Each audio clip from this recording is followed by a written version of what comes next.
On est, je le dis, pour combattre cette crise, qu'elle soit sanitaire ou économique, nous sommes tous responsables. La responsabilité. Les jeunes, ils veulent du sens, vous l'avez dit, Monsieur le Président, eh bien, il faut que nous soyons collectivement responsables. On a notre plateforme Un jeune, une solution.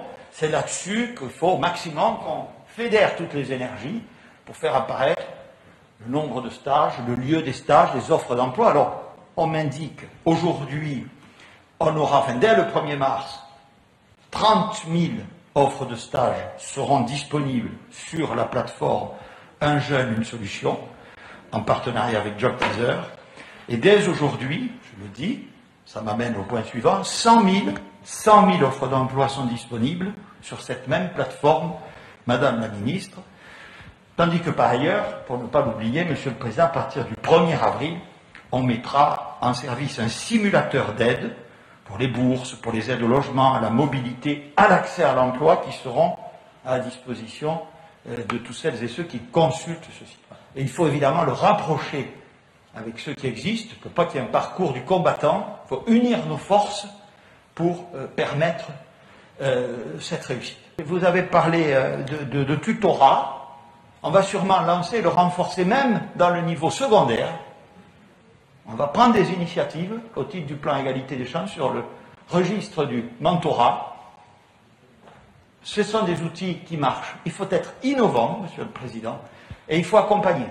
Et l'accompagnement, je le disais tout à l'heure, il sera renforcé, il est renforcé pour ceux qui sont les plus éloignés de l'emploi. Parce que c'est le rôle de l'État, de s'occuper à la fois des territoires les plus en difficulté. On vient de renforcer les mesures pour les quartiers politiques de la ville, notamment sur le terrain de l'insertion professionnelle, et pour les jeunes, puisque c'est l'objet de notre séance du jour, les plus en difficulté aussi. Nous devons, pardonnez-moi d'utiliser cette expression, profiter de la crise, qui est comme un aiguillon majeur pour nous, qui bouleverse un peu les cartes, pour amplifier, pour démultiplier ce mouvement qui est à l'œuvre depuis des années. Nous n'inventons pas le fil à couper le beurre, de rapprocher l'enseignement supérieur des entreprises. C'est capital. Il faut profiter, si je puis dire, des moments très graves que nous vivons pour que ces mouvements de rapprochement structurel, parce qu'on a encore, vous l'avez dit, beaucoup, soyons clairs, y compris pour les jeunes diplômés, des jeunes diplômés qui ne trouvent pas de travail et des employeurs qui ne trouvent pas de salariés, juniors ou seniors. Je n'oppose personne. Il y a encore, comme on dit, beaucoup de métiers en tension. C'est la formule, je crois, Madame la Ministre, consacrée. Bon.